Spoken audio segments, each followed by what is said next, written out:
Hello and welcome. I wanted to talk to you today about the announcement made a couple of weeks ago at Microsoft Ignite around Skype for Business Server VNEXT.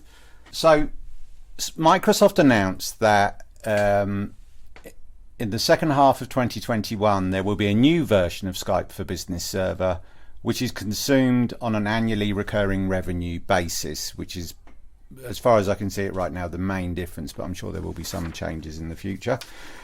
I think, just to roll back a bit, the reason this is important is because a lot of companies are very happy about this decision because they are in an environment where they have a lot of data that needs to be on premise. So having an on-premise server really helps them in that transition to Microsoft Teams. And most of the customers do want to go to Microsoft Teams. It's just the time taken to do so is a long time.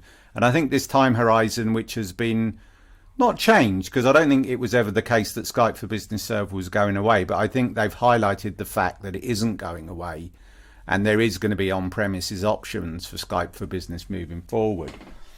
Typically, companies have used a sort of one-way street system with data. When people from the outside, you know, from consumers to hackers on one end, the other end of the spectrum, can only gain access to the company's data in a sort of one-way street situation. But ever since this terrible pandemic, people have started using all kinds of different apps and different solutions that have required them to send information outwards in things like PowerPoint slides, transcription, speaking, recordings of voice and all sorts of different things which have come from this data and are now going outside the company to cloud services and other applications. And you know, I think people are struggling to understand the regulatory and security difficulties with this. Skype for Business was a fantastic platform along with other on-premise systems like Call Manager from Cisco and so on, where they were able to do the bulk of communication, which is generally internally, you know, inside the walls, inside the firewall, as it were, in a completely dedicated environment where the security barriers and can be set by the company themselves. A zero trust environment, if you will. But now people are sending far more data outside the organization, and there's all these apps and things where you just press accept terms and conditions.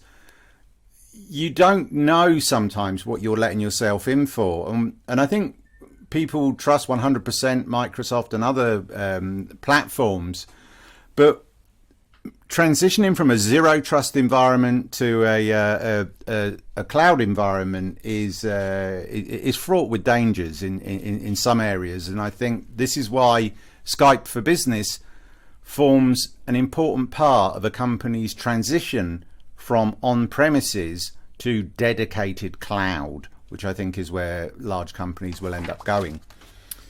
Let's just look at what can go wrong. I mean, if you look at things like Cambridge Analytica, which is an actual, you know, terrible data breach, which is well documented, you can look at it, but it was actually under the headline of Your Digital Life, which was a survey that was put out there. So people thought, oh, you know, I'd find out about my digital life, and they ended up giving away an awful lot of their data that was used in nefarious ways, or some might say in nefarious ways. On the other end of the spectrum, there was this app called FaceApp, which there was this sort of conspiracy theory that it was somehow the Russians were, or the Russian government were kind of taking pictures of your face and storing it, storing biometric data about people around the world. Now, it was never disproved or proved that this was happening, and I'll give them the benefit of the doubt. The app is still on the App Store, so I'm sure that you know, it's been looked at quite hard. So this would fall into the area of conspiracy theory, in my opinion. But you know, there could be something behind it. Who knows? But this is definitely, this has been widely reported, this data breach. So how do you know the difference between, because there's so many conspiracy theories and everything flying around about these different cloud apps that are effectively processing your data outside of your company network, your local area network. How do you sort of separate fact from fiction, and how do you look at the truth? Well, there's a really good organization called the Citizens Lab, and I recommend anybody that wants to know about exactly what is going on with their data, or you might be using a particular service that you're interested in, or you're using that service and you want to sort of really bona fide third party opinion. The Citizens Lab is the place I always look, based in Canada, and they come with a rather good recommendation, or bad recommendation, but good, you know, in my opinion, somebody who knows what they're talking about has recommended them quite highly. There are other more advanced types of attacks that actually don't have these defenses against them that are far more scary. But the bottom line is... Can I stop you for a second? Yeah. What is Citizen Lab? Citizen Lab, you just said? Yeah, the Citizen Lab is the name of this research group at the university in Canada who basically studies state-sponsored and corporate malware attacks against civil society. It's run by a guy named Ron Diebert, I believe. So the way PEXIP fits into this picture is options. We give you different options for deploying Skype for Business and Teams and interoperability for your organization.